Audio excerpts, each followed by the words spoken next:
හරි එතකොට අපි මේ අරවල නන්දිමිත්ත ලියපු නංගී කෙටි කතාව පිළිබඳ විමර්ශනයකට තමයි අපි දැන් සූදානම් වෙන්නේ. පුතේ නංගී කියන කෙටි කතාව ගත්තහම මේ කෙටි කතාවේ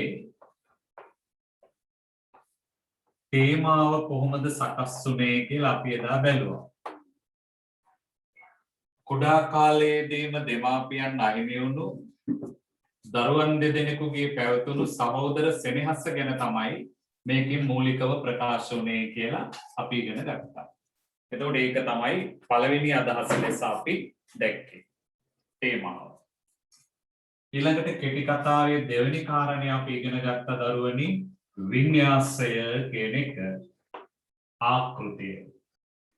මේ කෙටි කතාවේ ආකෘතිය හෙවත් වින්‍යාසය ගොඩ නැගිලා තිබුණේ වර්තමානයෙන් අතීතයට ගිහින් නැවත වර්තමානට එන ආකාරය. අපිට මතකයි ජිනසේන දයානිගේ ගෙදර ගියයින් පස්සේ ඔන්න වර්තමානයක් තුළ ජීවත් වුණා. ඊට පස්සේ ජිනසේන බේත් අරගෙන ගමට ආවහම ආනමඩුවට ආවහම දයානි තමන්ගේ අයියා පිළිබඳ අතීත මතකයක නියුක්ත වෙලා හිටියා. එතකොට කෙටි කතාව තිබුණේ අතීතයේ. අවසානයේ දයානිගේ මහත්තයාගේ ස්වාමියාගේ කැමැත්තක් පැත්තක දාලා කැමැත්තක් නැතුව තියද්දී අවසානයේ එයා අයියා ගාවට ඇවිල්ලා වකුගඩුව දෙනවා කියනකොට දෙන්න වැළඳගෙන ඇඬුවා. ওই ටික තමයි වින්‍යාසය තුළ තිබුණේ. ඊට පස්සේ පුතේ අපි බැලුවා මේකේ දෘෂ්ටි කෝණය කොහොමද කියලා. මේකේ දෘෂ්ටි කෝණය බවට පත් වුණේ දරුවනි ප්‍රථම පුරුෂ දෘෂ්ටි කෝණය. ඔන්න ඕක තමයි අපි ගිය සතිය වෙනකොට සාකච්ඡා කරලා ඉන්නේ. දැන් මේ වගේ පුනරීක්ෂණවල ඒ තරම් ලොකු දෙයක් නෑ පුතේ. මේ තියරි වල තියෙන මූලයන් හරියට ඉගෙන ගන්න ඕනේ. එතනින් තමයි මේ ප්‍රශ්නේ අපි විග්‍රහ කරන්නේ. දැන් අපි මතක තියාගන්න ඕනේ ගිය සැරේ ප්‍රතිඵලය අරගෙන බලපුවහම සිංහල වලට B සාමාර්ථ ගත්ත ළමයි 20කට වැඩි ප්‍රමාණයක් විශ්වවිද්‍යාලේ වරම් ලබලා තියෙනවා. එතකොට මේ B සාමාර්ථ ගත්තයි. ඒතර හරි වැදගත් වෙනවා මේ කාරණේ.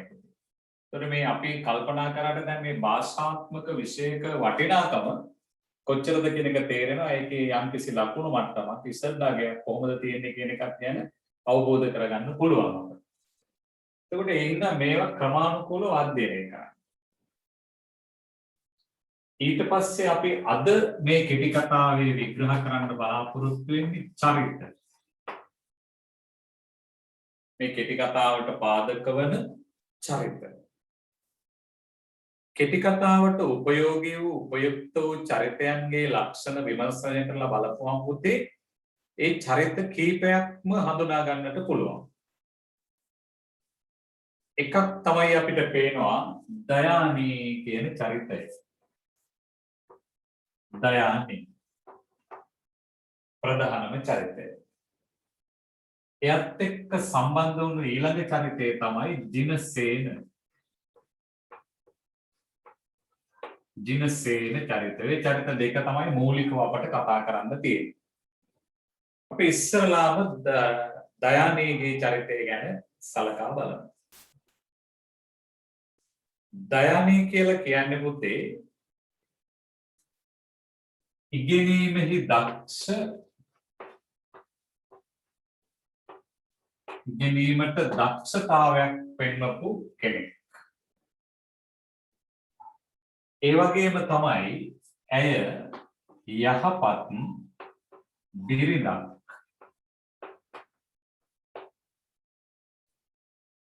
ඒ වගේම ඇය සහෝදර සෙනෙහස බොහෝසේ හිතේ දරාගෙන හිටපු කෙනෙක්. ඒ වගේම එයා තව ලක්ෂණයක් අපට පේනවා දැඩි සිතුවිලි ඇති කෙනෙක්. මේවා මෙහෙම කරුණ වශයෙන් විග්‍රහ කරගෙන ගියාට ඇත්තටම ඔයාලට විචාර පොත්වල එහෙම දකින්න පුළුවන් වෙයි එක තැන ඔක්කොම ලියලා ඉවර කරලා තියෙනවා. එහෙම ඕනනම් ලියන්නත් පුළුවන්.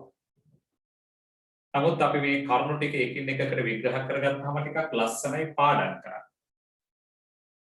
එයා ඉගෙනීමට දක්ෂයි කියලා කියන්නේ හේතුව තමයි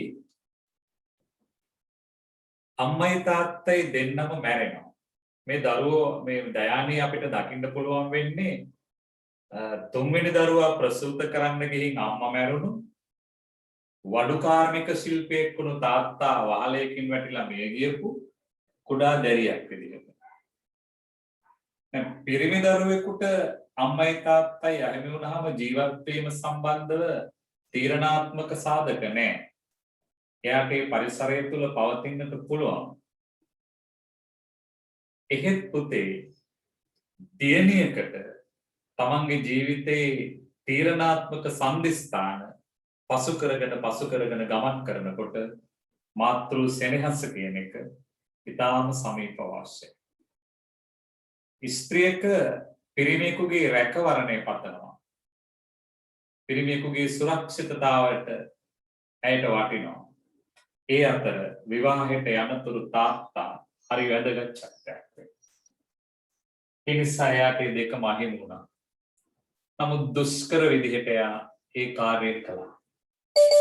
ඉගෙන ගත්තා. ඉගෙන ගත්ත කොහොමද කියලා කියනවා නම් එයා HSC පාස් වෙනවා. උසස් පෙළ පාස් වෙනවා. විශ්වවිද්‍යාලයට ගිහින් උපාධියක් ලබා ගන්නවා. ඉහළ රැකියාවකට යනවා. ඔන්න එයා ඉගෙනීමෙහි දක්ෂයි කියන එක අපට දකින්නට පුළුවන්. ඊළඟට ඇය යහපත් වූ බිරිඳක්. මේ විශ්වවිද්‍යාල පරිසරයේ ඇයට හමු වෙනවා තමන්ට විවාහය සඳහා සුදුසු පුද්ගලයෙක් රණදේව කියලා. ඒ රණදේව සමග ප්‍රේමයක් අටගෙන ඒක විවාහයක් දක්වා ආය යනවා. ඒ විවාහ වෙලා රණදේවටත් එතකොට ඉහළ තනතුරක් විදායක ශ්‍රේණිය දෙන්නම්. ඉතින් අපිට දකින්න පුළුවන් වෙනවා ඒ රැකියාව කරලා හෝමාගමෙන් නිවසක් අරගෙන ඉඩමක් අරගෙන ගෙයක් හදලා දරුවෙකුත් හදාගෙන යපත් ජීවත් වෙනවා. එතකොට මෙයා එක දවසක් කියනවා මෙයාගේ ජීවිතේ කොච්චර මේ බිරිඳක් වශයෙන් සාර්ථකව ජීවත් වෙලා තියෙනවද කියලා කතා කරනවා රණේ කියලා. එහෙමනේ සාමාන්‍ය කතා කරන්නේ නේද? කතා කරනකොට ඉතින් සමාන වයසේ ගොඩාක් දුරට පන්තියේ හිටපු කෙනෙක් වගේ ඉස්කෝලේ හිටපු කෙනෙක් එහෙම නැත්නම් විශ්වවිද්‍යාල කෙනෙක් යාළුවනාම ඒ විවාහ කරගත්තා මේ නමෙන්ම කතා කරන රණේ කියලා කියනවා. ඒක අතරන්නේ කොහොමද මේ? හරි එතකොට දැන් මම ඇයි කියලා අහනවා. මම්මගේ ජීවිතේ කවදාවත් ඔයාට නරකක් හෝ හිත රිදෙන වචනයක් හෝ කියලා තියෙනවද කියලා අහනවා. ඔයාගේ හිත රිදෙන කිසිම දෙයක් මම කරලා තියෙනවද කියලා අහනවා. නෑ කියන්නේ. නෑ දයනි මොකද මේ හදිස්සිය කියලා අහනවානේ. හිතන්නකො පුතේ ගැහණු කෙනෙක් එහෙම ජීවත් වෙන්න කොච්චර ශික්ෂණයක් සහ ස්වාමි ගෞරවයක් තියෙන්න ඕනද? ඔයාලගේ අම්මා තින් එකමට අහන්නකො අම්මා කවදාවත් තාත්තට නිකන් නරකක් කියලා නැද්ද කියලා. නේද? බැනලා නැද්ද? එහෙම නැත්නම් මොකක් හරි එකට චෝදනාවක් කරලා නැද්ද කියලා. නේද? අනිවාර්යෙන් කරලා තියෙනවා. ඒතකොට මේ ස්ත්‍රිය එහෙම කරලා නැහැ දයා. එහෙමනම් අපිට පේන අය යහපත් වූ බිරිඳක් ඇත්තට. ස්වාමියා වෙනුවෙන් කැපවුවා. සහෝදර සෙනෙහස බොහෝ සේවිත රඳවගෙන තිබුණා. පොඩි කාලේ මේ ගතිය පේන්න තිබ්බා. මොකද්ද පොඩි කාලේ තිබිච්ච ගතිය? එයා කියනවා මම අර නැන්සිනෝනට කියලා බංගලාවක වැඩට යන්න අයියා ඉගෙන ගන්න කියලා. අයියා දක්ෂයි ඉගෙන ගන්න. ඊට පස්සේ කියනවා ඒ තමයි සහෝදරයාට ඉගෙන ගන්න දෙන්න දැන් අයියාට ඉගෙන ගන්න නංගි කරපු කැපකිරීම. ඊට පස්සේ එයා යනවා ඒකට විරුද්ධ වෙනවා. විරුද්ධ වෙලා එයා යනවා කුලිය වැඩ කරන්න නංගි පාසලට යනවා. විශ්වවිද්‍යාලේ පාස් වෙනවා. විශ්වවිද්‍යාලේ ඉගෙන ගත්තකින් පස්සේ අයියා එනවා ගෙදර. අයියා ඇවිල්ලා ගෙදර ඉස්සරහ ඉන්නකොට මෙයාට හරි දුක හිතෙනවා. එකපාරම අයියා දිහා බලලා මහානුකම්පාවක් උපදවගෙන කියනවා කලින් එන බව අයියා කිව්වනම් මම අද නිවාඩු දාලා ගෙදර ඉන්නවන්නේ කියලා. අන්න බලන්න සෙනෙහසනේ. අයියා එනවා කියලා දැනගෙන නිවාඩු දාලා ගෙදර ඉන්නවලු. අයියා පිළිගන්න. අයියාට සලකන්න. ඊට පස්සේ ආවම අයියාට කන්න බොන්න තේ ටික එහෙම දීලා සකස් කරලා මෙහෙම අසනීපයි කියවට පස්සේ ඉතින් තොරතුරු එහෙම අහලා ඉස්පිරිතාලේ කියන්නේ කරල් කරලා වෛද්‍යවරයෙකුට පෙන්නලා වකුගඩු රෝගයක් තියෙනවා කිව්වන් පස්සේ අයියා බය වෙන්න එපා මම මේ ගේ දොර විකුණලා හරි මං අයියා සනීප කරගන්නවා කියලා කිව්වා. දැඩි මතයක ඉන්නවා නේ. ඊට පස්සේ මේ අතීතයේ සිහි කරනවා. අතීතයේ සිහි කරනකොට අයියා පිළිබඳ ලොකු අනුකම්පාවක් ඇයට උපදිනවා. ඉපදිලා මේකේ මුහුකුරාගේ අවසානම අවස්ථාව තමයි අර අහන්නේ රණේ මං ඔයාගේ හිත රිදෙන දෙයක් කවදා හෝ දවසක කරලා තියෙනවා නේද? එහෙනම් මගේ මේ ඉල්ලීමට ඉඩ දෙන්න. මොකද්ද? අපි අයියට වකුගඩුවක් හේව හම්බුන්නේ නැහැ ඉතින් අපි මහන්සි වුණානේ. මම අයියට මගේ වකුගඩුව දෙන්න තීරණය කළා. තමන්ගේ වකුගඩුව දෙන්න. රණදේව දැඩිස්සේ විරුද්ධ වෙනවා. ළඟ තිබිච්ච පුටුවකටත් පයින් ගහලා තමයි යන්නේ. ඊට පස්සේ අයියා සොයාගෙන යනවා. සොයාගෙන ගිහින් කියනවා අයියා හෙට යන්න ලෑස්ති වෙන්න. නංගි වකුගඩුවක් හම්බුණාද? ඔව් අයියා. කවුද නංගිගේ පොරොන්දුනේ? කවුරුවත් නෙමෙයි අයියේ මම. එපා රණදේව මල්ලියකට කැමතිම නෑ. කවුරු විරුද්ධ වුණත් නැත්නම් අයියා මම මේ යුතුයකම ඉෂ්ට කරනවා කියලා ඒ අයියා වැළඳගෙන අඬනවා. එතනින් අපිට පේනවා පුතේ එයාගේ සහෝදර සෙනෙහස බොහොම තිබ්බා. ඒකට මේ තමයි පෞල් ඒකකයක පැවතිය යුතු බැඳීම. නේද? එහෙමනම් මේ කලාකෘති කියලා කියන්නේ පුතේ අපේ පෞල් සංස්ථාවන් කුටුම්බයන් නැවත නිර්මාණය කර ගැනීම සඳහා ආభాෂ කරගත යුතු යම් තැන් මැරෙන්න දුන්නේ නැහැ මිනිස්සෙක් එපනේ. ඒ නිසා ඒක වැදගත් කාරණයක්. ඊළඟ තව එකක් තමයි දැඩිසිතක් ඇයට තියෙනවා.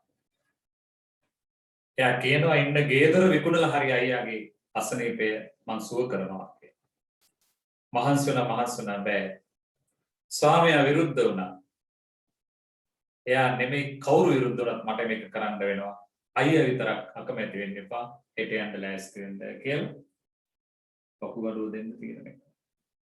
දැඩිසිත. එතකොට මෙන්න මේ ලක්ෂණ හතර තමයි අපි මේ චරිතය ඔස්සේ දකින්නේ. අභ්‍යන්තරික චරිත ලක්ෂණ විදියට. බාහිර ස්වરૂපයන් මේකේ වැඩිපුර අවධානය යොමු කරලා නැහැ. ඒතර දයානේ කියන චරිතයේ ස්වභාවය අපිට මොන විදියට පුතේ විග්‍රහ කරගන්නට පුළුවන්. හරි. දෙයක්.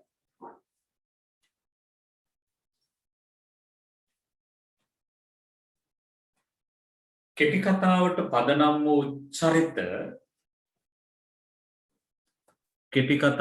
පදනම් වූ චරිත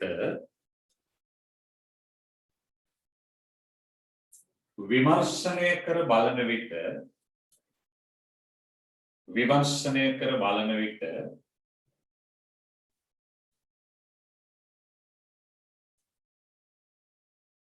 නංගි ප්‍රධාන චරිතය ලෙස පෙනේ.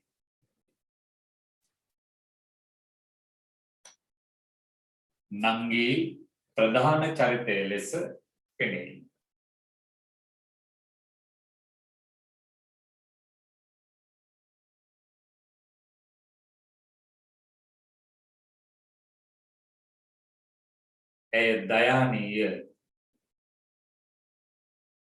ඇය දයානීය.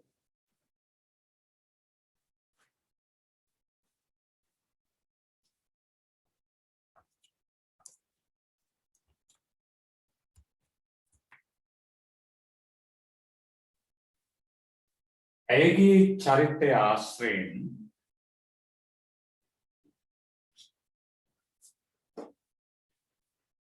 ඇයගේ චරිතය ආශ්‍රයෙන්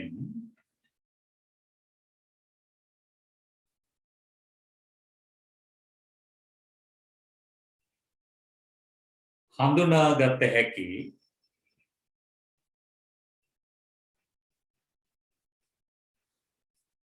ලක්ෂණ කීපයකි. ලක්ෂණ කීපයකි.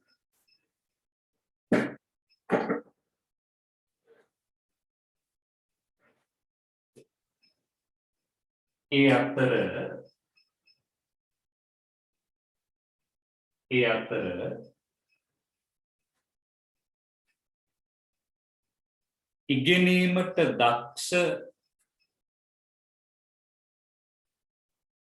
ඉගෙනීමට දක්ෂ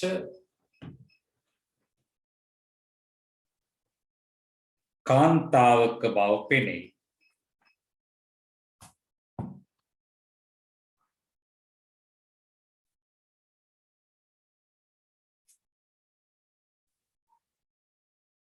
ඇය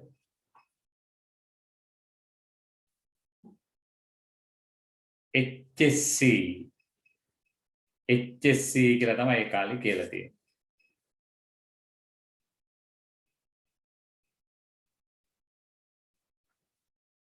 සමත් වී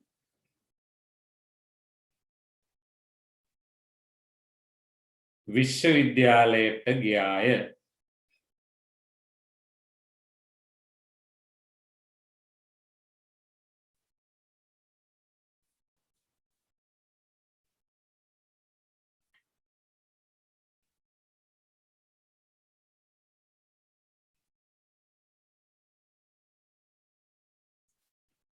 උපාධිය ලැබ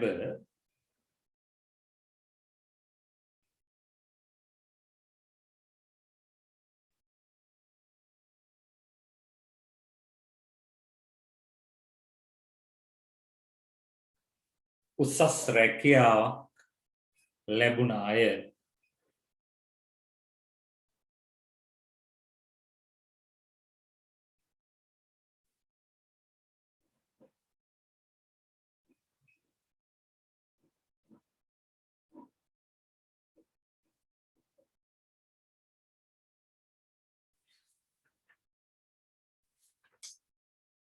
ඇගේ සරසවි පෙම්වතා වූ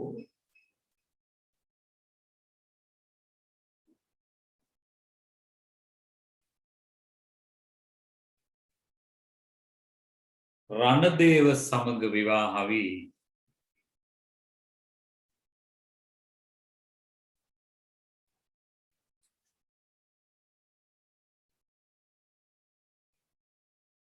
හෝමාගම පදිංචි වී කමාවක් දාලා හෝමාගම පදිංචි වී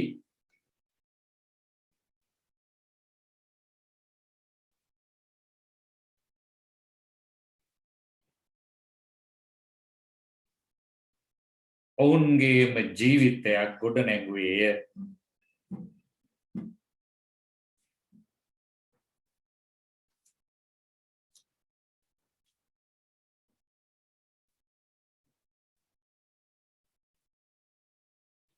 දයානී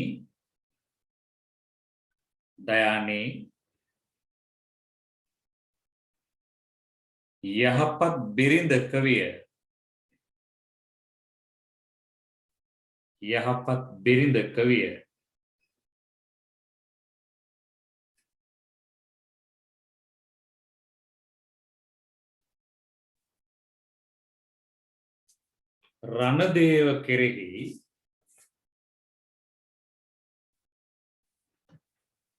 රණදේව කෙරෙහි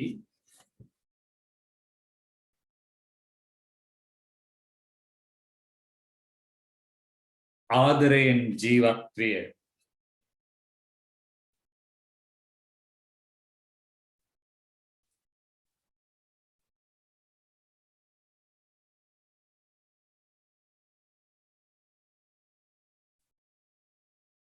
හිත රිදෙන කිසිම දෙයක්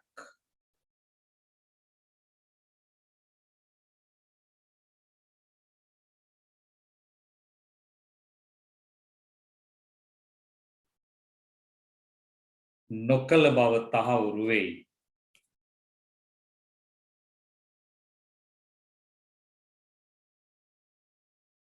උද්ෘත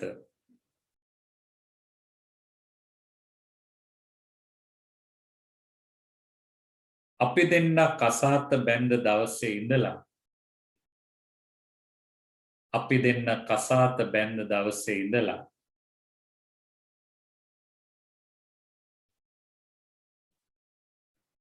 අද වෙනකන්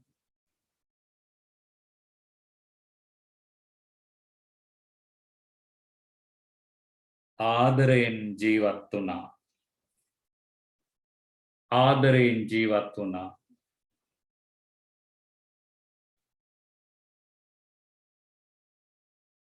මම ඔයාගේ හිත රිදෙන්න කිසි වැරැද්දක් කරලා නැහැ.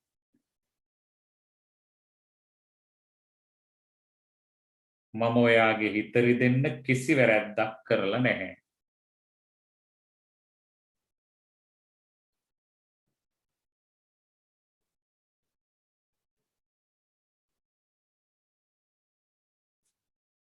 ධෘතිවරයි.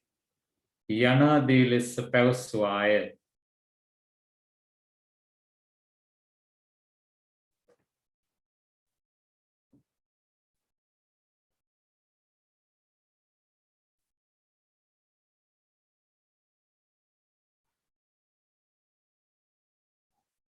එයින් ගම්‍ය වන්නේ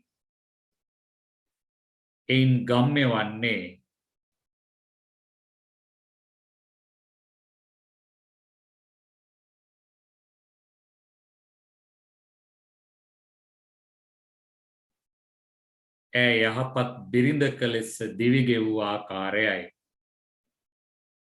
ඈ යහපත් බිරිඳක ලෙස දිවිගෙවූ ආකාරයයි.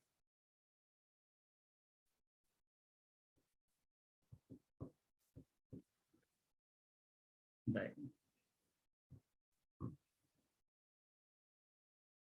අපේ ගෑනු ළමයිනුත් ওই කාරණේ හොඳට මතක තියාගන්න ඕන. අනාගතේ කසාද බඳින්නේ. කසාද බැඳලා ඉවර වෙලා දරුවටත් අවුරුදු 10ක් 12ක් වුණයින් පස්සේ ඔයාලටත් කියන්න පුළුවන් වෙනවා නම් ඔයාලගේ මහත්තයාගේ නම කියලා අපි හිතමු දන්නේ නැති නමක් ආදරණීය X. හරියට දන්නේ නැහැ නොදන්න පදන X නේද? ආදරණීය X මම ඔයාගේ හිත රිදෙන කිසි දෙයක් මේ වෙනකම් කරලා තියනවාද කියලා අහන්න පුළුවන් නම් එහෙම ඇහුව ගමන් ලයිස්තුවක් නොකියන්නේ නම් නේද? නෑ නෑ එහෙම දෙයක් කරලා නෑ කියලා කියාගන්න පුළුවන් නම් ඒ තමයි නේද? ආදරණීය අඹුසැමි බැඳියාවක තියෙන සෙනෙහස්. නිසා හිතාගන්න එහෙම පුළුවන් කියලා හිතන්න ඕනේ නෑ. ඒක බැරි කමක් නෑ පුළුවන්. හරි. එලෙසම එතන ලියන්නේ එලෙසම දයානේ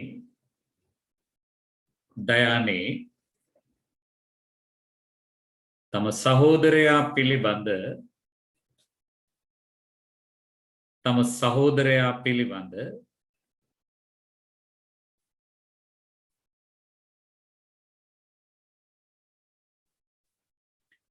දැඩි සෙනෙහසක් පෑවේය.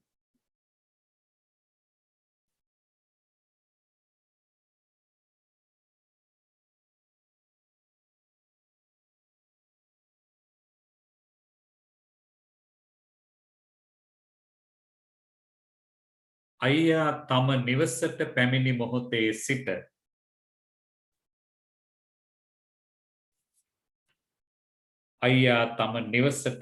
මොහොතේ සිට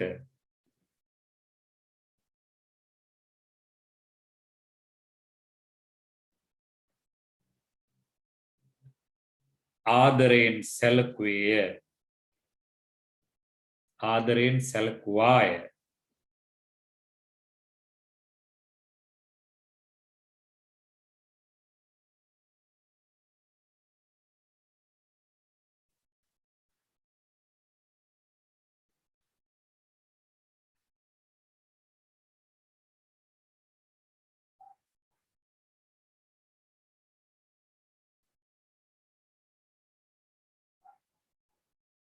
නගරේ වෛද්‍යවරයෙකු මුණගස්වා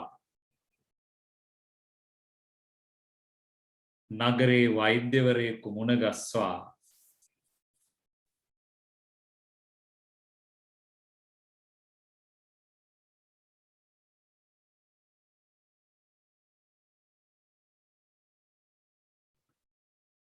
අදාළ ප්‍රතිකාර ලබා දුන්නේය.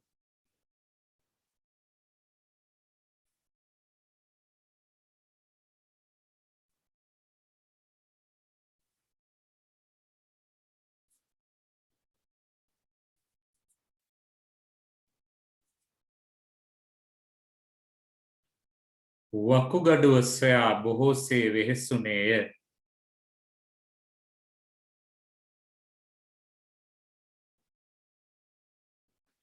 වකුගඩුව සොයා බොහෝසේ වෙහෙසුනේය.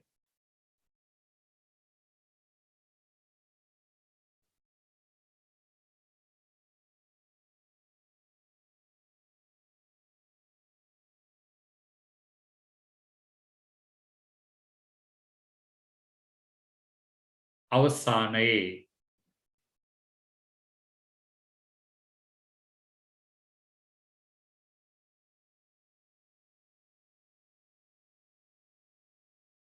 තමාගේ වකුගඩුව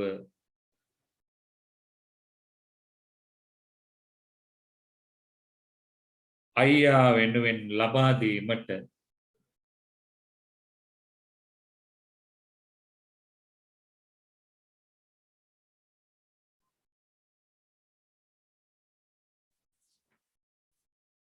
ඉදිරිපත් වේය.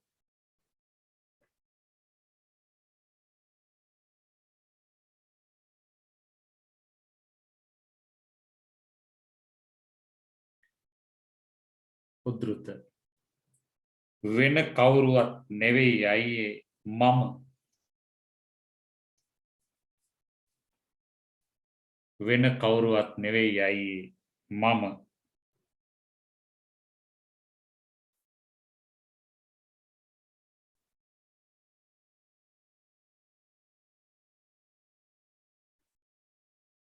සහෝදරයා වෙනුවෙන් උද්ෘතිවයි. සහෝදරයා වෙනුවෙන්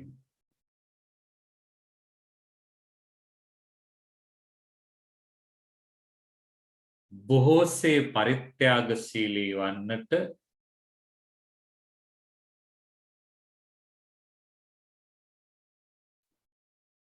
බොහෝසේ පරිත්‍යාගශීලී වන්නට ඇය කැප වූවාය.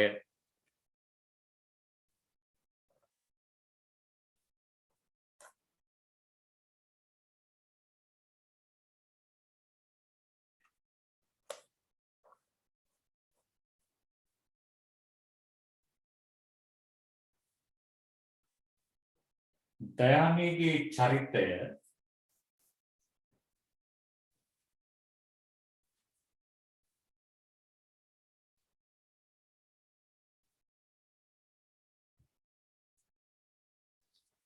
දැඩි වූ ඍජු තීරණ සහිතව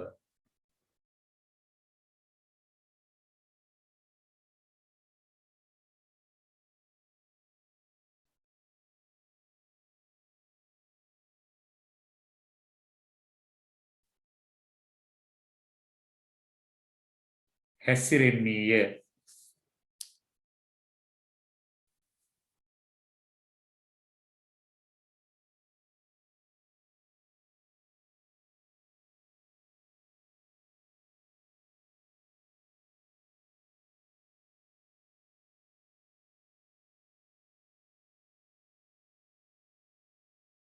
ඇය උද්ෘත කරන්න මම අයියා වෙනුවෙන් මේ පරිත්‍යාගය කරන්න ඕනේ රනේ. මම අයියා වෙනුවෙන් මේ පරිත්‍යාගය කරන්න ඕනේ රනේ.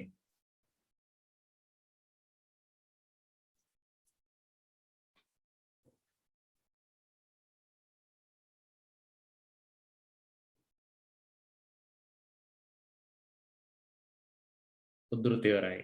ආදී ලෙස පවසා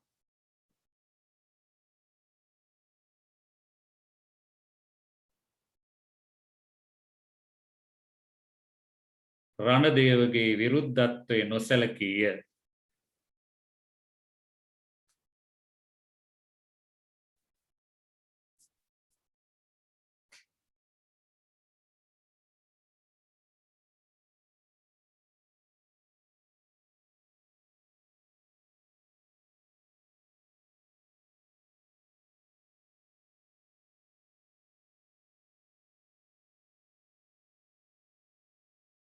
ඇය අයියාට කියන්නේ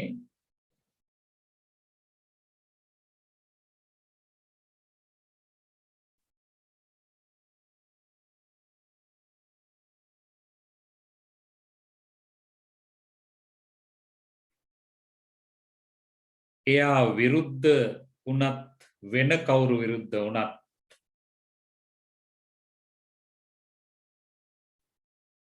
එයා විරුද්ධ වුණත් වෙන කවුරු විරුද්ධ වුණත්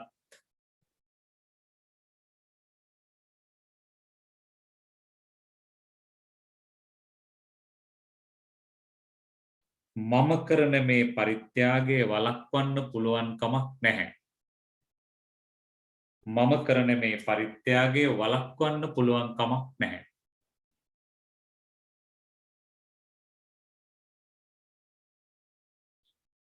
ලෙසය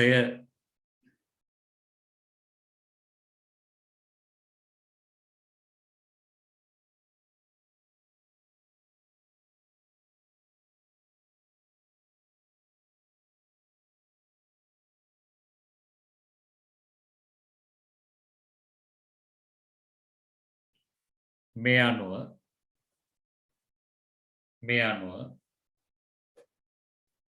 දයානී චරිතය ගොඩනැගී ඇති ආකාරය පැහැදිලිය.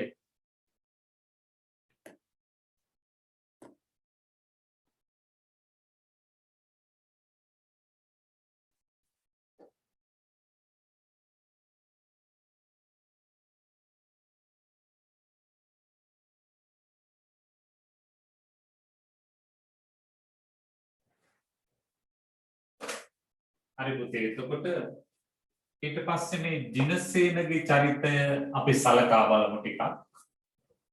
ජිනසේන කියලා කියන්නේ ගැමි පරිසරයේ පීඩා රැසකට මුහුණ දුන්නු කෙනෙක්.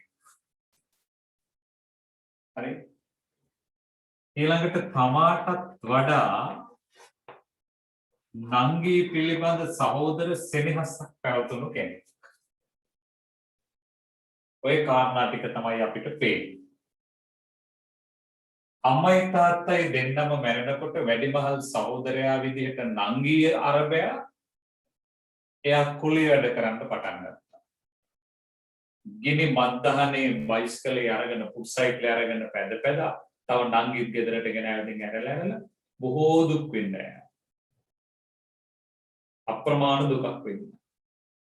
ඒක එක තැනක කියනවා අයියා මම වෙනුවෙන් කරපු කැපකිරීම ප්‍රමාණය කොච්චරද කියලා මම ඔයාට බොහෝ අවස්ථාවල කියලා තියෙනවානේ කියලා දයානි කියනවා තමන්ගේ සැමියාට. ඒ නිසා ඒ ගැමි පරිසරයේ ගොඩාක් පීඩා ලැබපු සහෝදරයෙක්. ඊළඟට තමන්ගේ නංගී වෙනුවෙන් යුතුයකම් ඉෂ්ට කරපු කෙනෙක් මනාව. එයා කොහොමද කියන්නේ? හරි අහිංසක විදිහට මේවා කරලා තියෙන්නේ නේ. කතා කරන්න එපා නංගී හෙට ඉඳලා ඉස්කෝලේ යන්න. ඉස්කෝලේ ගියා. එයානේ ගොඩාක් දුක් විඳ ඉගෙනුවා. එයා ඇවිල්ලා කියනවා අයියා මං HSC පාස් කියලා. ඊට පස්සේ එයා කියනවා මගේ ජීවිතේ අද තරම් සන්තෝෂ වූ දවසක් මට නැහැ. මම මගේම කියලා ජීවිතයක් ගැන හිතන්නේ නංගී විශ්වවිද්‍යාලයට ගිහින් උපාධියකුත් අරගෙන රස්සාවකුත් කරලා විවාහයකට ගියාට පස්සේ. එතකන් කැපකිරීම ප්‍රමාණය. ඒ මහා කැපකිරීම ප්‍රමාණය එහෙමම කළා. ඒක කරා. ඊට පස්සේ නංගී බලන්න යනවා. නංගී එක එක දේවල් කතා කරනවා. ඒ නංගී වෙනුවෙන් අරගෙන යන්න පුළුවන් දේ හැම දෙයක්ම වගේ අරගෙන යනවා. හරි අහිංසක විදිහට මේ කාරණාවන් ගැන කල්පනා කරනවා. අවසානයේ අපිට දකින්න පුළුවන්කම තියෙනවා දැන් වකුගඩුව දෙනවා කියනකොට රණදේව මල්ලියකට කැමති නැහැ. එපා එපා නංගියේ කියලා කියනවනේ. නමුත් අවසානයේ ආයකට කියනවා සංවේදීව බදාගෙන නංගීව වැළඳගෙන හඬන්නට තරම් ඔහුගේ හිත සංවේදී වෙනවා. මේ චරිත ඉච්ඡරම ප්‍රබල චරිත නෙමෙයි. අපි ලියමු එහෙම. මෙම කෙටි කතාවේ අලුත්යද මෙම කෙටි කතාවේ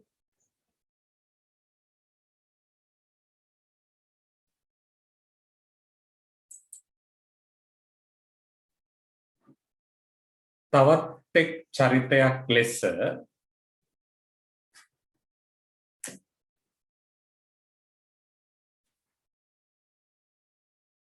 ජිනසේනගේ චරිතය කැපී පෙනේ.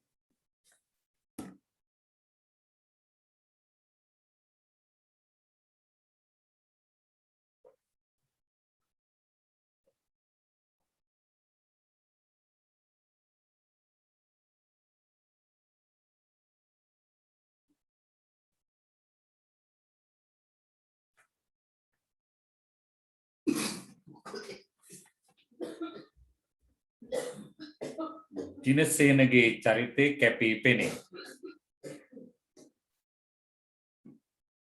ඔහු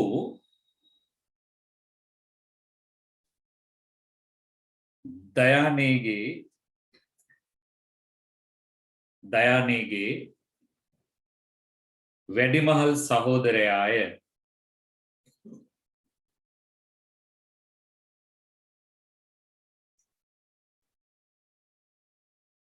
වැඩිමහල් සහෝදරයාය.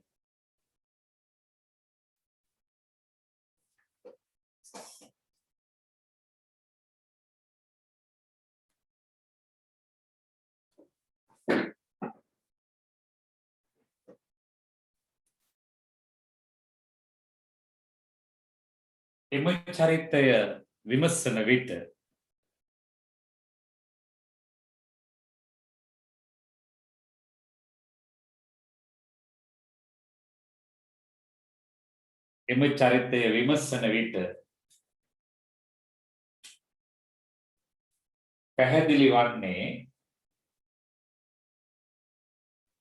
පැහැදිලි වන්නේ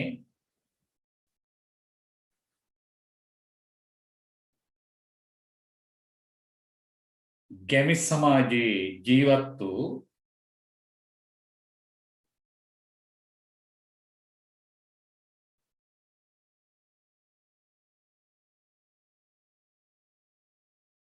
බොහෝ පීඩා ලද පුද්ගලයෙකු ලෙසයි.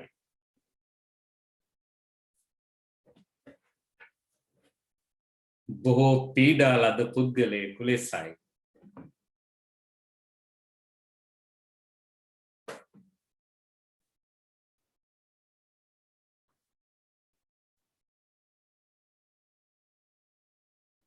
බොහෝ පීඩා ලද පුද්ගලයෙකු ලෙසයි.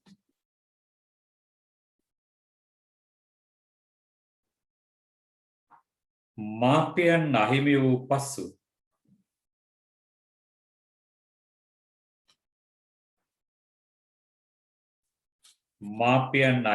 පසු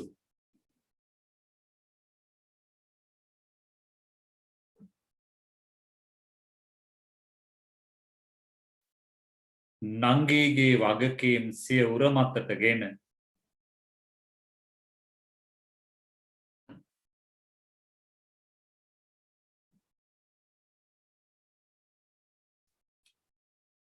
කටයුතු කළේය.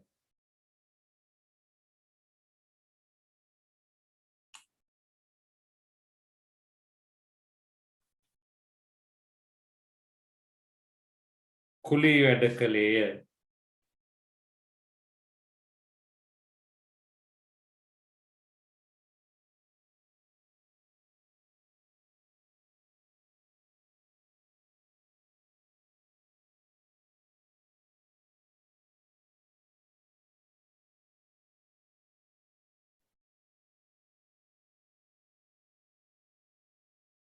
කරවල කඩේක වැඩ කළේය.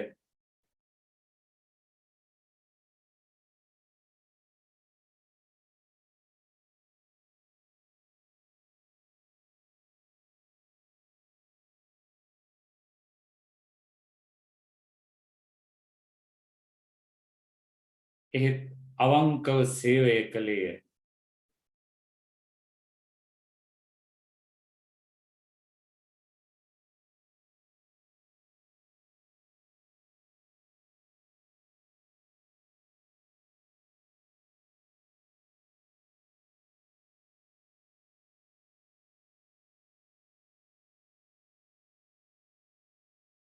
නැගෙනයට කෙසේ හෝ උගන්වන්නට කැප වීය.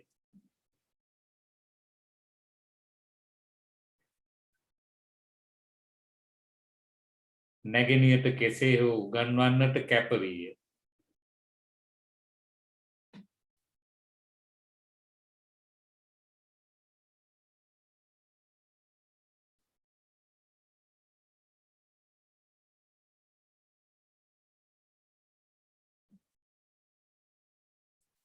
අලුච්ඡේදය. ඔහුගේ සිත පුරා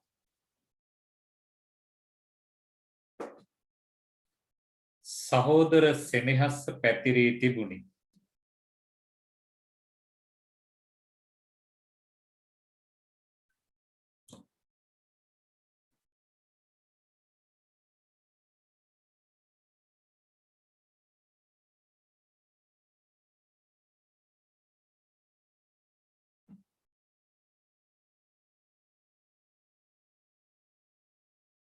නංගී විභාගයෙන් සමත් වූ පසු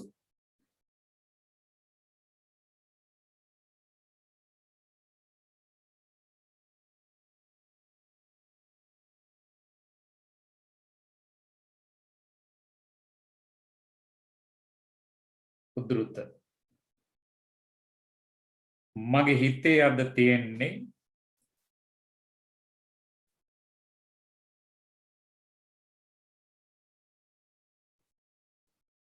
හිතේ අද තියෙන්නේ වචනයෙන් කියාගන්න බැරි සන්තෝෂයක් නංගියේ.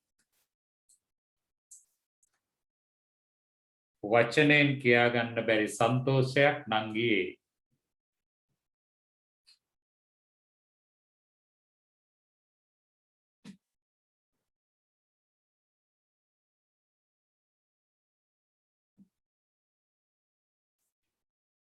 මම මගේ කියලා ජීවිතයක්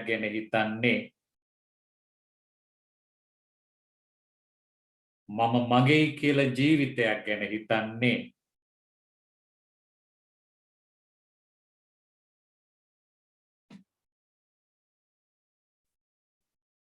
නංගි විශ්වවිද්‍යාලයෙන් උපාධියක් ලබාගෙන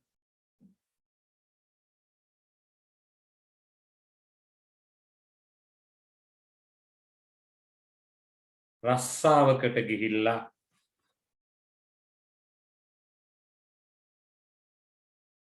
කසාතයකුත් බැන්දට පස්සේ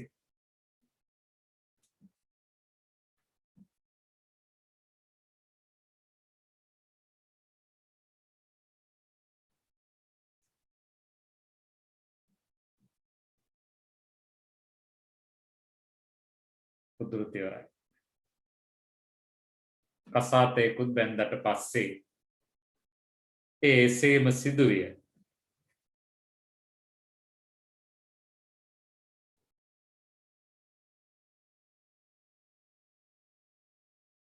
කෙටි කතාව පුරා මෙම සහෝදර සෙනෙහස පැතිරී ඇත.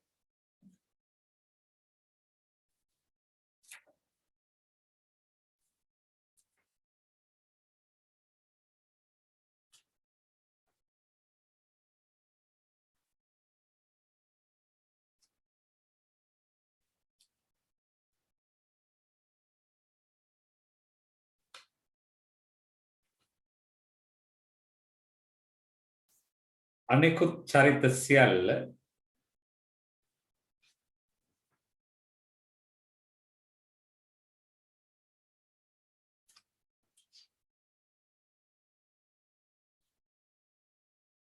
එම චරිත දෙකෙහි ලක්ෂණ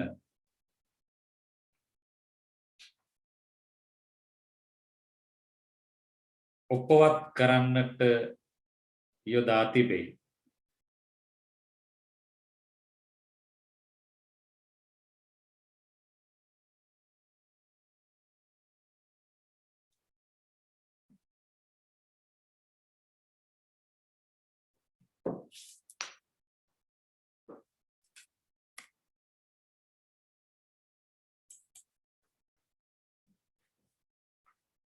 හොඳයි පුතේ එතකොට මේ අනෙක් චරිත මේකේ ලොකුවට සලකන්න දෙයක් නැහැ අපිට. ඒවා සාමාන්‍යයි. ඊළඟට අපි බලනවා මේකේ භාෂාව. භාෂාව චරිත නිරූපණයට උචිත වන ආකාරයෙන් යොදාගත්ත සාර්ථක භාෂාවක් තියෙනවා. මේ භාෂාවේ කැපිපෙන ලක්ෂණය තමයි අවස්ථා නිරූපණයට දක්වපු දායකත්වය.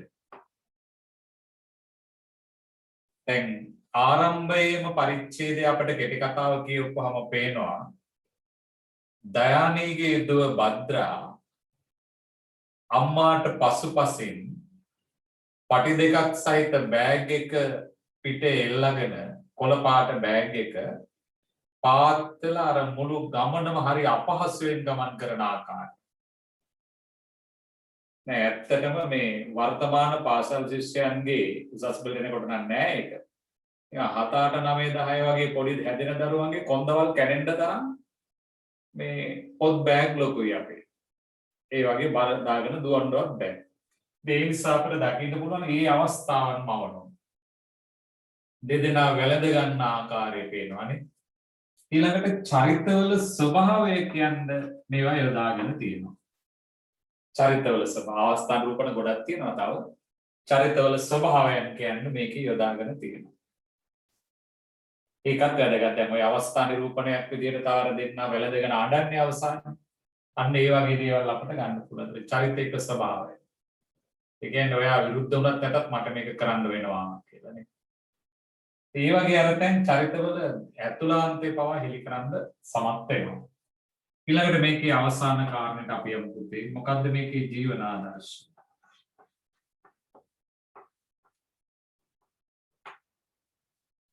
ජීවන ආදර්ශය පුතේ මේකේ තියෙන්නේ සහෝදර සෙනෙහසේ ඇති බැඳියාව කොතරම් ප්‍රබලද කියන කාරණය. එමනම් සහෝදර සෙනෙහස කියලා කියන්නේ අපරිමිත ලෙස බැඳී පවතින උතුම් දෙයක්. ඒ නිසා ඒක ගැන තමයි මෙතන කතා කළේ. ගැමි සමාජ වටපිටාවක හැදෙන වැඩෙන දරුවන්ගේ ජීවිතවල කටුකත්වයන් ඒ මත ගොඩනැගුණු සහෝදර සම්බන්ධතාවයන්ගේ පවතින බැඳියාවන් සංවේදීභාවයන් බොහොම ලස්සනට මේ කෙටි කතාව ඉදිරිපත් කරලා තියෙනවා. ඔය කරුණු ටික ලියාගත්තාම අපි කෙටි කතාව නිම කරනවා. හරි ගමු වෙනම.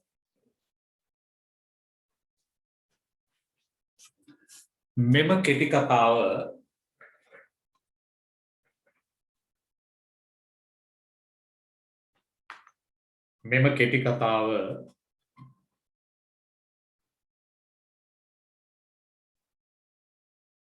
ගොඩනැගී ඇත්තේ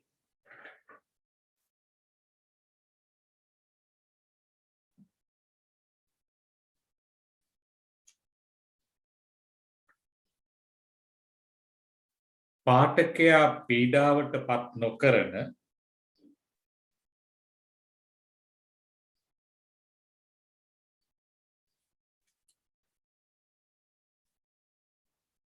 කලාත්මක භාෂාවකින්ය.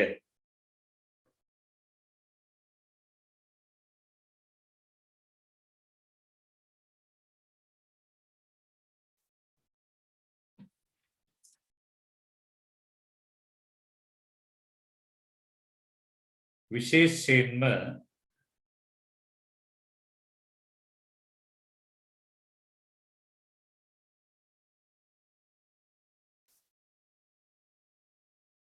චරිතවල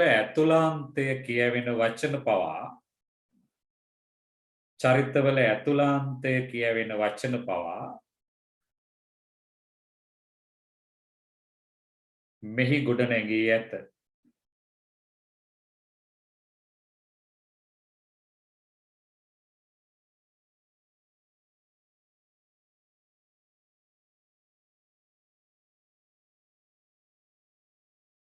පහත ප්‍රකාශය බලන්න.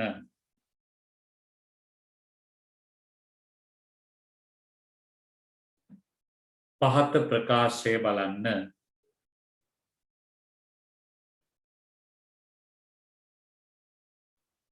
උද්දෘත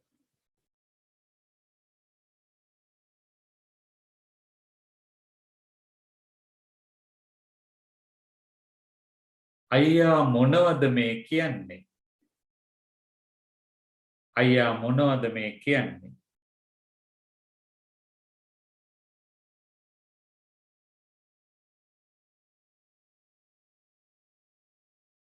මම අයියා මැරෙන්න අරින්නේ නැහැ.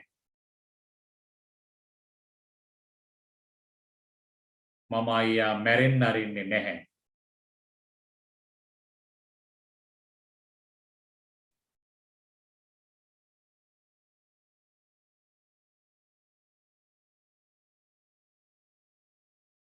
මේ ඉන්න ගේ දොර විකුණලා හරි.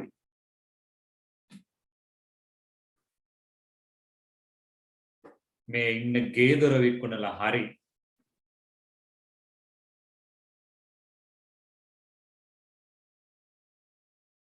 වකුගඩුවක් සොයාගෙන අයියා සනීප කරගන්නවා.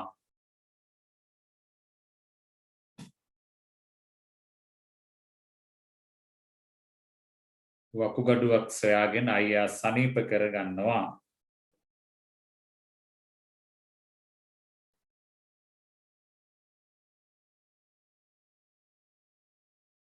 අයියා ඒ ගැන පොඩ්ඩක්වත් සැක හිතන්න එපා.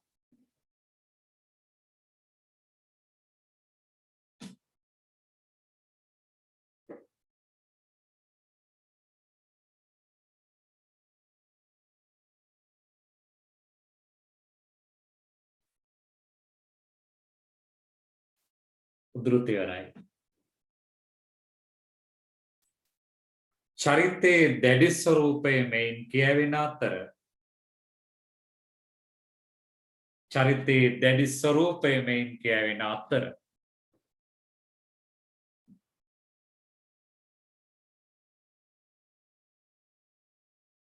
අභ්‍යන්තරයේද ප්‍රකාශ වෙයි.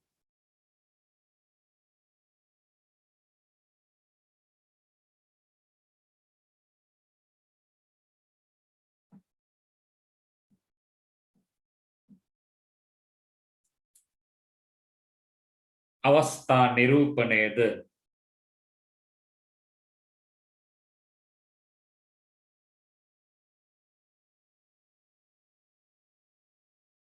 හොඳින් කැපී පෙනෙයි. හොඳින් කැපී පෙනෙයි.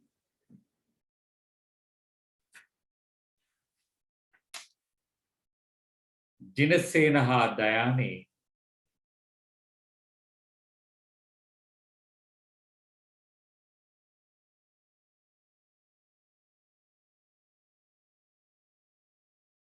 ඔවුනොවුන් වැළඳගෙන හඬා වැටෙන සංවේදී මොහොත. ඔවුනොවුන් වැළඳගෙන හඬා වැටෙන සංවේදී මොහොත මේ ලෙසින් දක්වයි.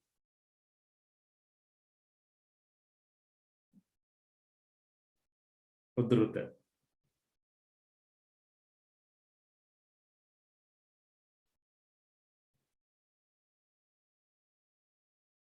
මගේ රත්තරන් නංගියේ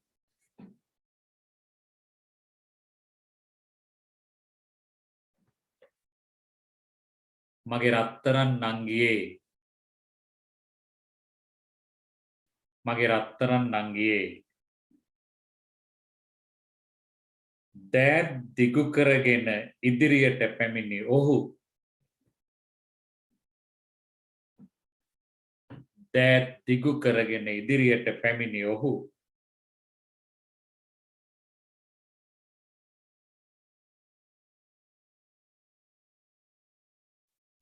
ඔහු නැගෙනයගේ උරහිස්ස මත හිස තබාගෙන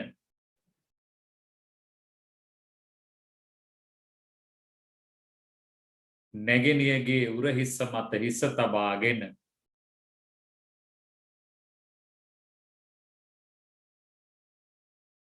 කුඩා දරුවෙකුසේ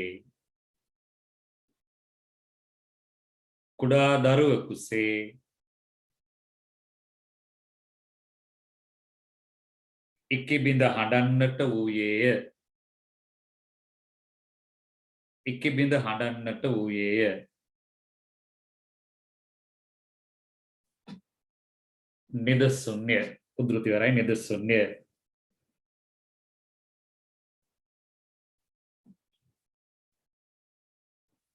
අලුච්ඡේදයක්. කෙටි කතාවෙන් ප්‍රකාශ වුණු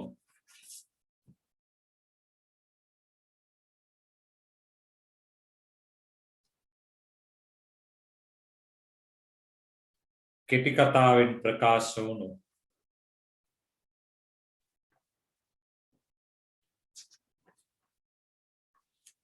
ප්‍රධාන ආදර්ශය වූයේ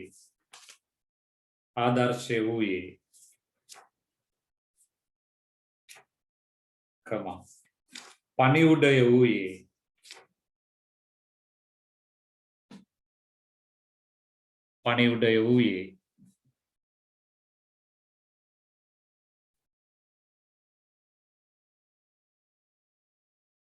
දරිද්‍රතාවෙන් පෙළෙන මිනිසුන්ගේ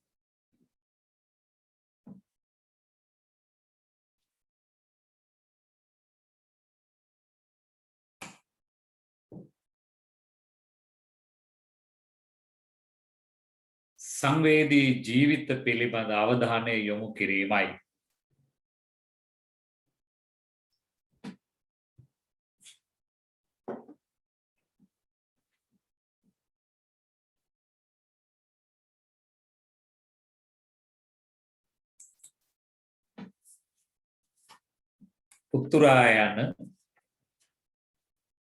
උතුරායන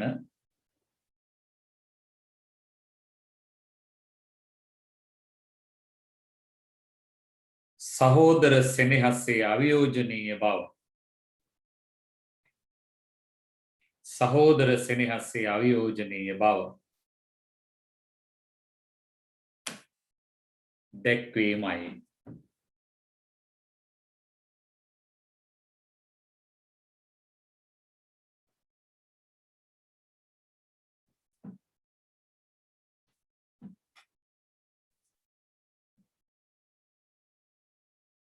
සාර්ථක කෙටි කතාවක් ලෙස අගය කළ හැකි වෙයි. සාර්ථක කෙටි කතාවක් ලෙස අගය කළ හැකි වෙයි.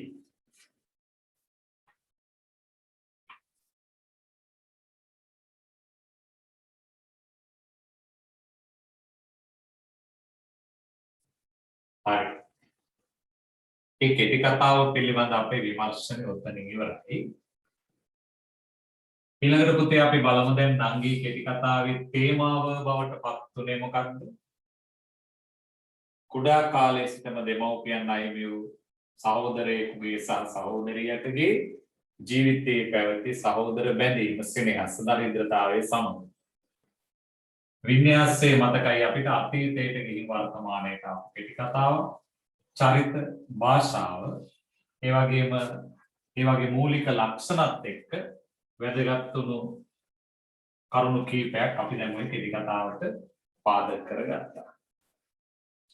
අපි ඊළඟට යනවා නූතන පද්‍ය සංග්‍රහයේ ඕගොල්ලන්ට අවසානයේ කතා කරලා තියෙනවා කියලා කිව්වේ ඉගිලෙන සිහින.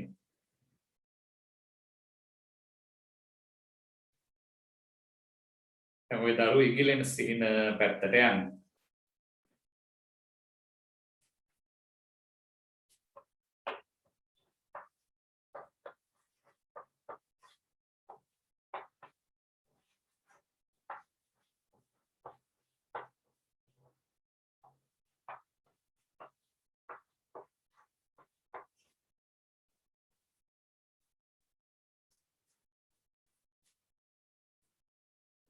ඒකේ අපිට කතා කරන්නට ඇත්තේ තේමාව සහ ආකෘතිය එහෙම නැත්නම් වින්‍යාසය අපි කතා කරන්නට ඇති.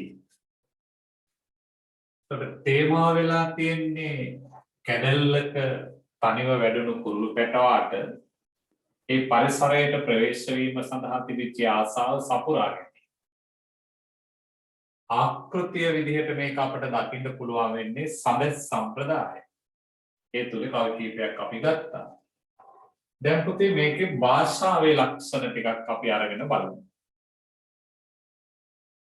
කතා රචකයා මෙහි භාෂාව ඉදිරිපත් කරනකොට ඒ භාෂාව ගොඩාක් දුරට පොහොසත් කිරීමට කොළඹ කවියේ දෙවැනි පරම්පරාවට ආවේනික සරල වචන පරිහරණය කිරීම තුළ පිහිටා සිටිනවා.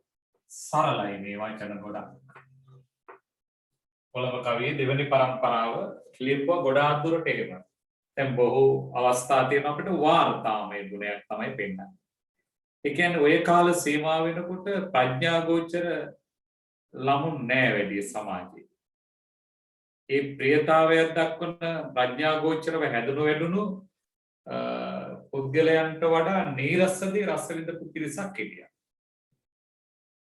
ඒ පිරිස Taman වෙත ආග්‍රහණය කරගන්නට කවිය භාවිත කළා. ඒ නිසා තමයි දැන් ওই සුදු වගේ නිර්මාණ කේස් බිහි කරන්නේ. ඊළඟට තවත් අපිට දකින්න පුළුවන් වෙනවා ඔය විමලදත්ත කුමාරගම ගැමි ජන ජීවිතයේ පදනම් කරගෙන වචන ලියන. ඒ විදිහටනේ. ඊළඟට ඔය උද්දඬු දුන්න වගේ නිර්මාණ ශෘංගාරාත්මක දේවල්. බොළඳ ප්‍රේමය වගේ දේවල්. ඒ වගේම සරල උපමා රූපක. ඒවා නිකන් කවියේ තියෙන සුරම්‍ය භාවය ආරක්ෂා කරගත්තේ නැහැ. ඒ වගේ නිකන් සරල විදිහට තමයි තේරෙන්න ගත්තේ. දැන් පෙම්වතුන් පෙම්වතියන් පිළිබඳ සඳයි කුමුදයි වගේ තමයි ඉස්සර කිව්වේ සෞම්‍ය වස්තු. මේ කවිය එක තැනක ලියලා තියෙන ඔබ හිරමනේ මම ගෑවෙන පොල් බෑව. ප්‍රේමය සමාන කරන්නේ එයා හිරමනේ නම් මම පොල් බෑව. එතකොට අර එවැනි කවියක් පහලට අරගෙන එන්නට තරම් මේ කවියන්ගේ ඇතැම් නිර්මාණ වැඩිලා ගියා. ඒ අතර ඔවුන් සරල භාෂාව පාවිච්චි කළා. අපි උදාහරණයක් ගමු මෙහෙම. මෙම පද්‍ය පන්තිය රචනා කරන විට අනුච්ඡේදයක් භාෂාව ගැන මෙම පද්‍ය පන්තිය රචනා කරන විට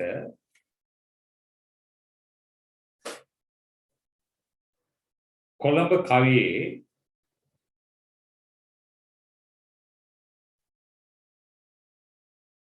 දෙවන කාව්‍ය පරම්පරාවට අයත්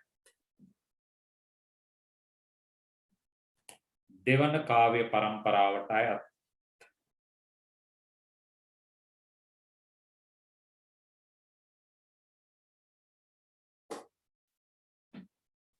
බොහෝ කවියන්ගේ ලක්ෂණයක් වූ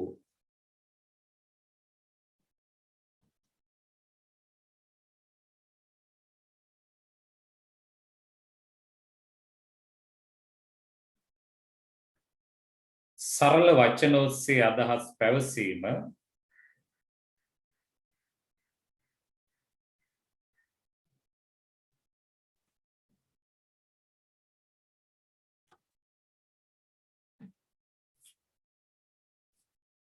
කැපී පෙනෙන්නකි.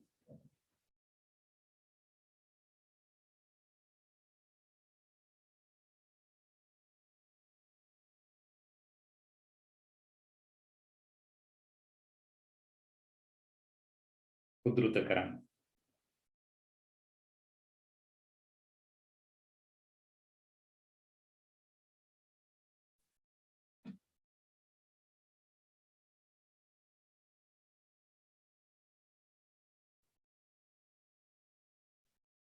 පිටවන තුරා ඔහු සිරවී සිටින ගසින් පිටවන තුරා ඔහු සිරවී සිටින ගසින් ගසින් වචන ඈඩ් කරන්න.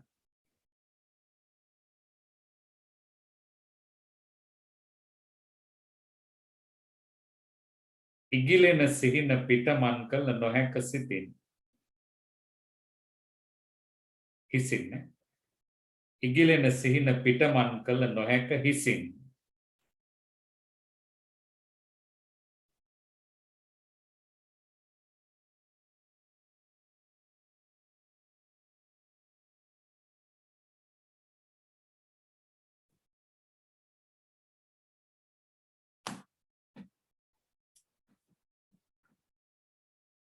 එසේම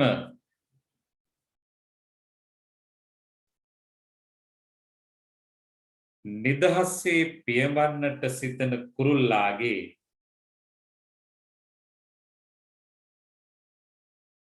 නිදහසේ පියවන්නට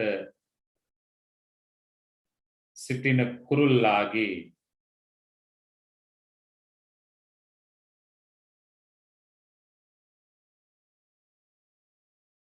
එකී සිතුවිල්ල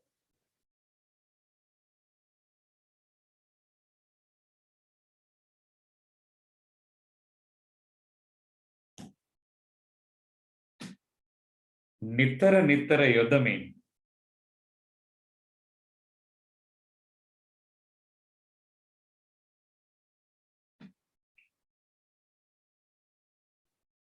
ඖචිත්‍ය වචන භාවිතයක්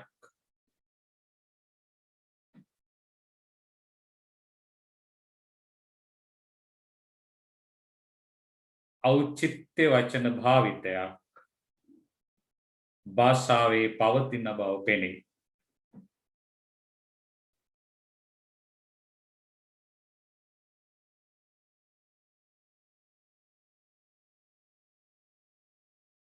උද්දෘත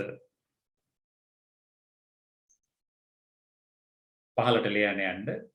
ඔහු යෙදෙනවා නිදහස ගැන සෙවිල්ලෙහි.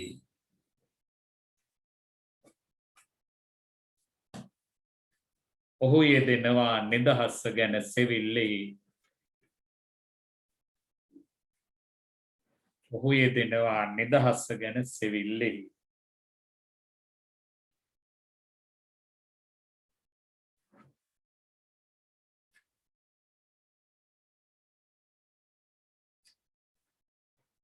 තව එකක්. සැපතක් ඔහුට නැත ඉගිලෙන්නට නැතිව. ඔක වෙන උද්දෘතයක්. සැපතක් ඔහුට නැත වෙන ඉගිලෙන්නට නැතිව.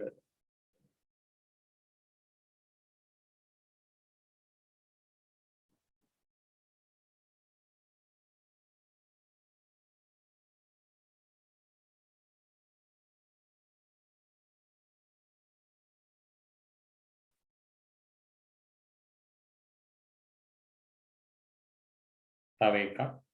ඉගිලෙන සිහින පිටමන් කළ නොහැක හිසින්.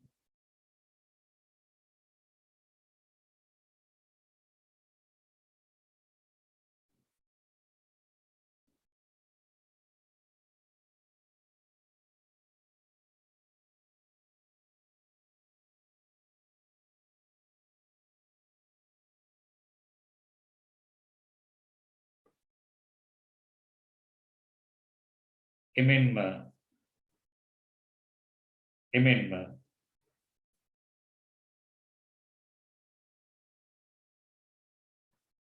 රූපකාර්ථ යෙදීමද දැකිය හැක.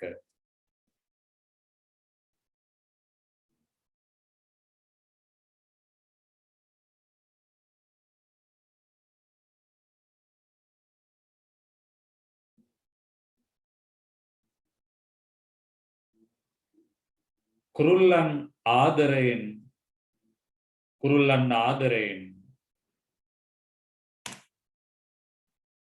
පැටවා රැක ගන්නේ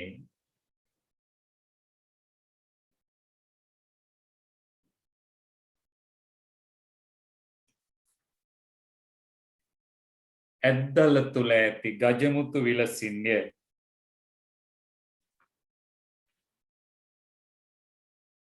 ඇද්දල තුල ඇති ගජමුතු විලසින්ය.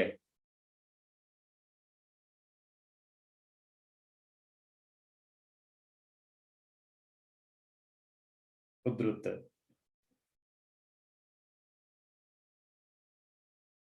උන්ගේ ආලයේ වෙසෙසත් ගජමුතුව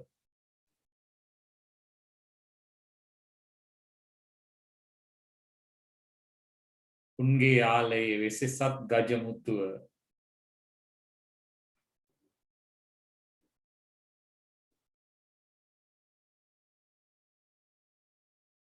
උද්දෘතිවරයි.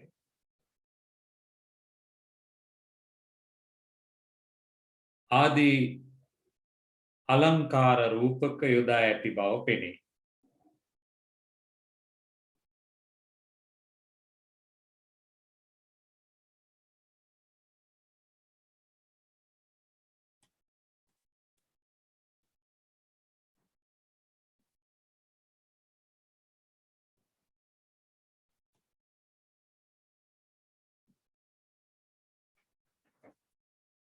එතකොට පුතේ සරල වචන තිබ්බා, ඖචිත්‍ය වචන තිබ්බා, රූපක වචන තිබුණා. ඒ වගේ එකක් දෙකක් ලියවන ගැති. ඊළඟට දරුවනේ අපි මේකේ බලමු කොහොමද චිත්ත රූප මවන්නේ කියලා. මේ වගේ වචනයක් අරගෙන බැලුවොත් දවසට 100 විටක් මව්පිය දෙදෙන විසින් කටටම හෙළ නමුත් ආහාර කුරුළු රසින් කියලා කියනකොට තුඩින් අපිට තේරුම් ගන්න පුළුවන් වෙනවා මේ අර පැටව කට ආයනකොට කුරුළු අම්මල තාත්තලා ගෙනවිලා කට ඇතුළටම අර ආහාර ඔබන ආකාරය. ඉතින් මේවා අපි දකිනවා ඇත්තට මේ චිත්ත රූප මැවෙන ආකාරයේ අපූර්ව කවිසිතුවිලි. නිසා චිත්ත රූප මේකේ මවලා තියෙනවා. එකක් සටහන් කරගන්න මේ විදිහට. පැඩි පෙළක රසයේ ඉපදීමට පැඩි පෙළක රසයේ ඉපදීමට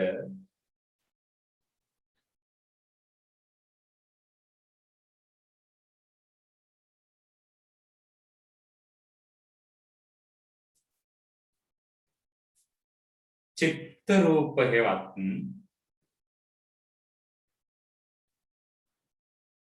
චිත්ත රූප හේවත්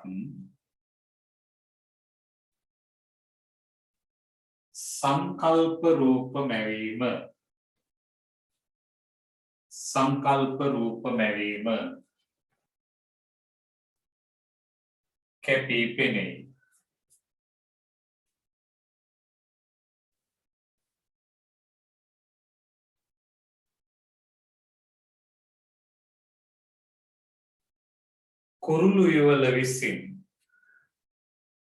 කුරුළු යුවල විසින්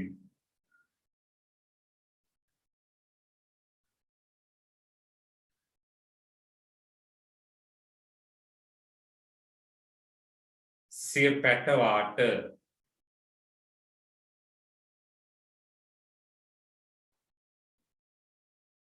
ගෙනෙන ආහාර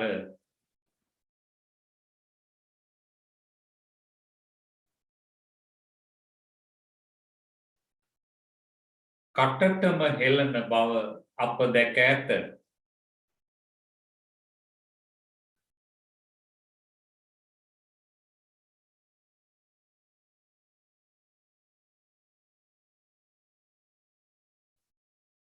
අප දැක ඇත.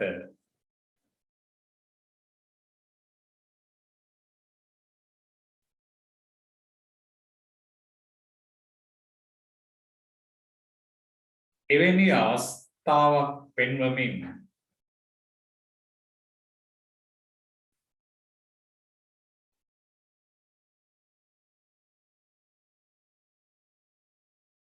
පෙන්වමින් උද්දෘත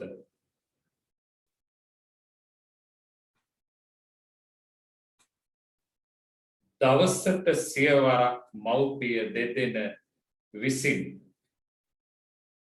දවසට 100 වරක් මව්පිය දෙදෙන විසින්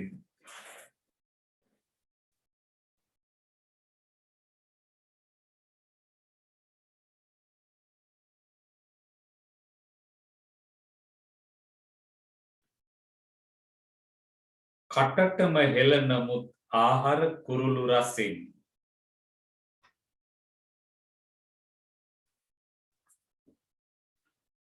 කටටම හෙළ නමුත් ආහාර කුරුළු රසින්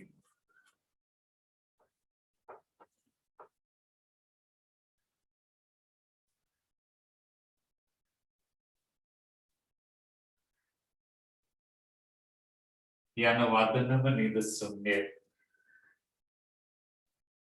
යන වදනම නිදසුන්ය.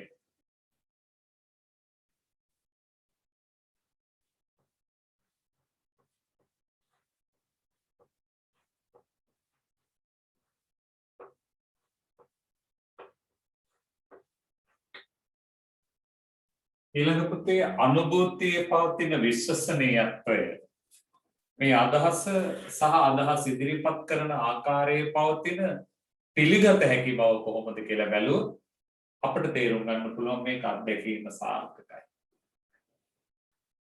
කුරුළු අම්මලා කුරුළු පැටවුන් හදනකොට මේ විදිහට තමයි හැසිරෙන්නේ. යම් කුරුල්ලෙක් ඒ පැටවා විදිහට ජීවත් වෙලා ඉවත පියාඹාගෙන යන්න ඔහුට තියෙන දැඩි ආසාව. සමහර අවස්ථාවල ඇදගෙන වැටෙනවා නැවත කුරුල්ලෝ එයා එහෙම කරලා රැක ගන්නවා. ඒ නිසා අපිට දකින්න පුළුවන් වෙනවා මේක සාමාන්‍ය සිදුවීමක්. පක්ෂි ලෝකයේ ආශ්‍රයෙන් මේ කතන්දරය අපිට දකින්නට පුළුවන්. කුරුළු ලෝකයේ ආශ්‍රයෙන් කවියා මේ දකින්න අත්දැකීම අපට සුලභව දැක ගන්න පුළුවන්. විශේෂයෙන්ම අපේ ග්‍රාමීය පරිසරවල මේ වගේ දර්ශන හැම දරුවෙක්ම අවුරුද්දකට දෙතුන් වතාවක්වත් දකින්නවානේ. විවිධ සත්තු ඔය කාක්කෝ වගේ සත්තුන්ගෙන් පටන් ගත්තාමනේ පුංචි සත්තු දක්වා කුරුල්ලෝ මේ ජීවිත ගමන අරගෙන යනවා. ඉතින් මේ කූඩුවල ඇති දැඩි වෙලා පැටවුන් ආහාර කවලානේ කෑ ගහලා කොහොම හරි පැටව එළියට අරගෙන ලෝකයට කියා දීලා අපිට දකින්න පුළුවන් මේක විශ්වසනීයයි අත්දැකීම. ඊට පස්සේ පුතේ මේකේ අවසාන කාරණේට අපි ගාවම මේකේ ජීවන ආදර්ශය මොන ආකාරයකින් සකස් වූයේද? එහෙම නැත්නම් මේකේ පණිවිඩය කෙසේද? අපි දන්නවා කුරුල්ලන්ට බෑ මේ පද්‍ය පන්ති කියවන්න. එතකොට කුඩා කාලේ ඉඳලා ළමයාගේ මනසේ ඇති වෙන සිතුවිල්ල තමයි මේ ආදර්ශයක් විදිහට ලබා දෙන්නේ. මේකේ මේ කවියා කියන එක තැනක දුකක් විඳින්න නැතුව සතුටක් කියන එක ලබන්න බෑ. අපි යම් තැනක දුකක් විඳොත් ඒ විඳින දුක්වල කෙලවරෙහි සතුටක් තියෙන්නට පුළුවන්. ඒත් එක්කම අපිට දකින්න පුළුවන්කම තියෙනවා ඒ ජයග්‍රහණය කරා යන මාවත ඉතා සුන්දර විදිහට අපිට සකස් කරලා දීලා නැහැ. නේද? කටුක මාවතක් පසු කරගෙන තමයි අපිට යන්න වෙලා තියෙන්නේ. ඒක එදාටත් වඩා සංකීර්ණ විදිහට අද සමාජයේ අපි දකිනවා. ඒ නිසා ඔය දරුවෝ දැන් ජීවත් වෙනකොට තමන් කල්පනා කරනවා නම් හැම දෙයක්ම තමන් ළඟට ගෙනවිලා පූජා කරයි කියලා. එහෙම පූජා කිරීමක් නැහැ. අභියෝගවලට ජීවිතේ මුහුණ දෙන්නම වෙනවා. අභියෝග තියෙන්නේ මුහුණ දෙන්න මිස පලා යන්න නෙමෙයි. පරාජයක් කියලා කියන්නේ ජීවිතය ආපහු හරවා ගන්න හේතුවක් නෙවෙයි. ජයග්‍රහණය සඳහා උගන්වපු පාඩමක්. ඒක හරි ලස්සන තමන්ට තවත් ආනන්දයෙන් ප්‍රඥාවෙන් විඳ ගන්න පුළුවන් වෙන ජීවිත ඉගෙනීමක්. ඒ නිසා අර සෑම කළු වලාවකම රිදී රේඛාවක් තියෙනවා නේද? කන්දක් නගින්න නැතුව පල්ලමක් වහින්න බෑ කියනවා. ඒ නිසා පුතේ අපි ජීවිතේ ප්‍රශ්න වලට මුහුණ දෙන්න ඕන. ඒක තමන් ස්වාධීනව හොයාගන්න ඕනේ. අර කතාවක් තියෙනවා මේ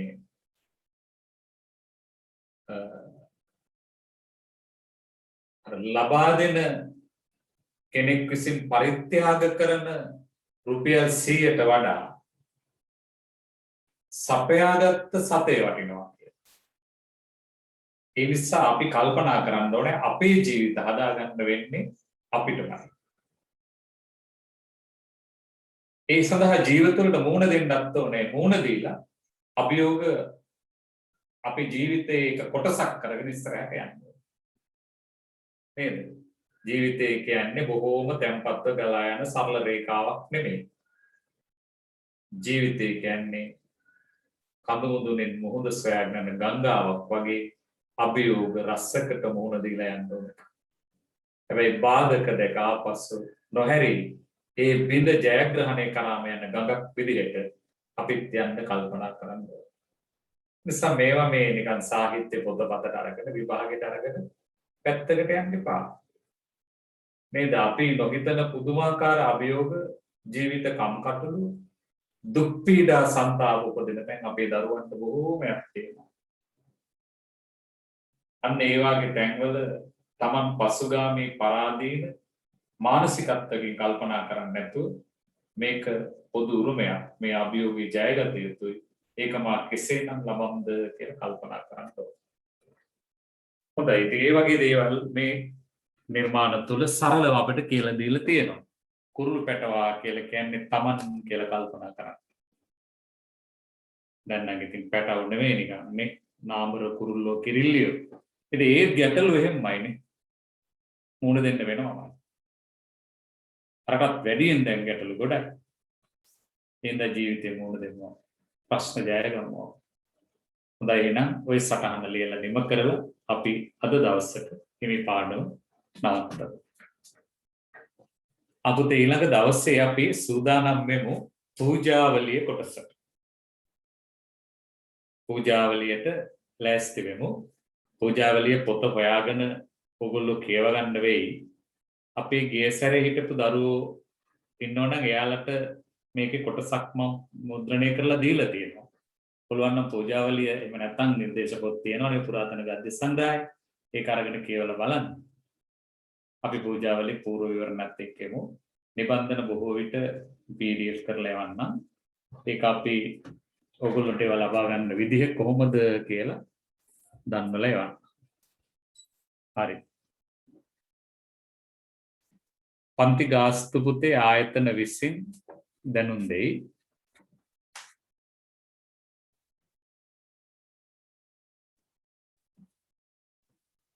හොඳයි. මෙහෙම ගමු. මෙම පද්‍ය පන්තියට පදනම් වී ඇති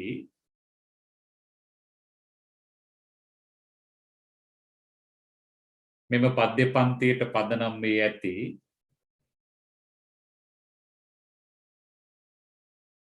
අනුභූතිය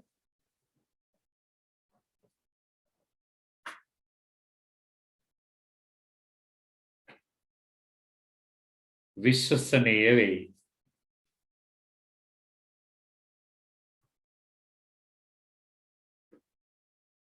පක්ෂි ලෝකය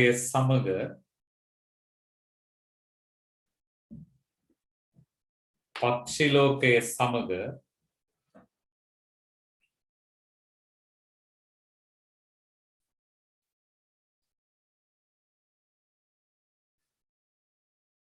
ඉදිරිපත් කළ අත්දැකීම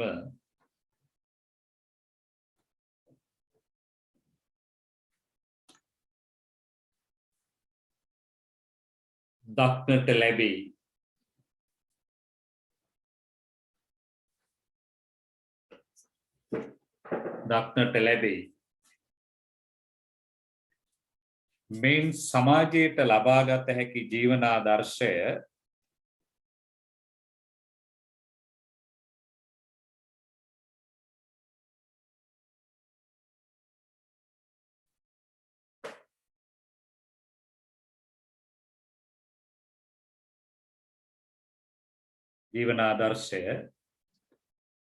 පද්‍ය රස විඳින්නාගේ ජීවිතයට බොහෝසේ වැදගත්ය. පද්‍ය රස විඳින්නාගේ ජීවිතයට බොහෝසේ වැදගත්ය.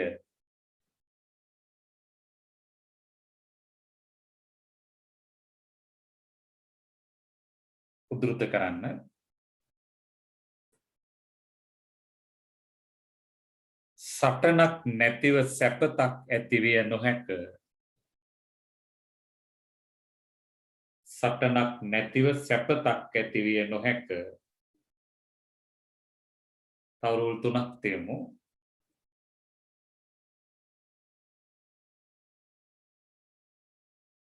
තියලා කිසියම් සැපතක් ලබන්නට නම්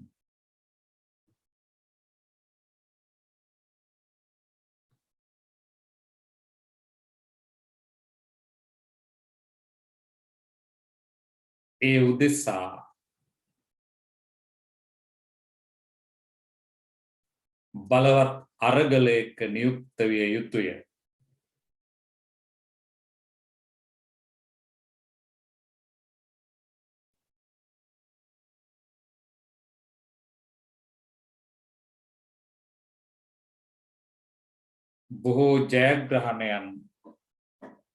බොහෝ ජයග්‍රහණයන් පවතිනුයේ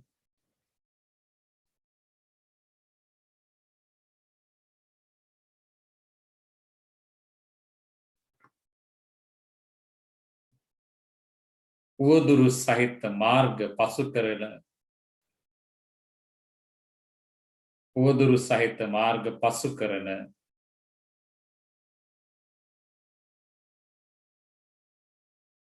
ධෛර්යවන්ත ජීවිතවලට පමණි.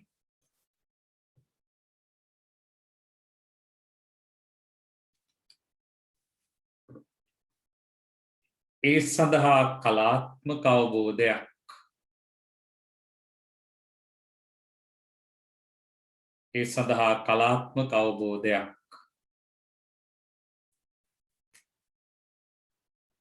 මෙමගින් ලැබෙනු ඇත.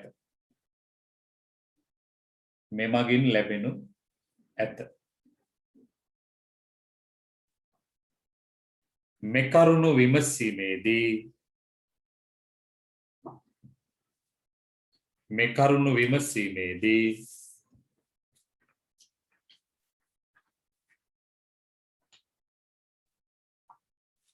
ඉගිලෙන සිහින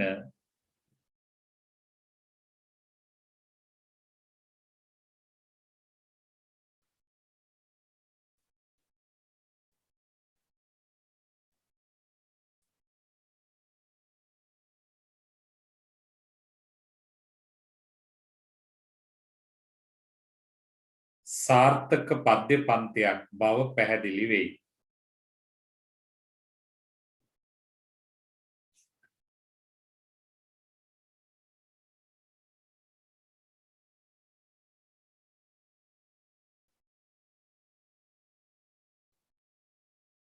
හොඳයි.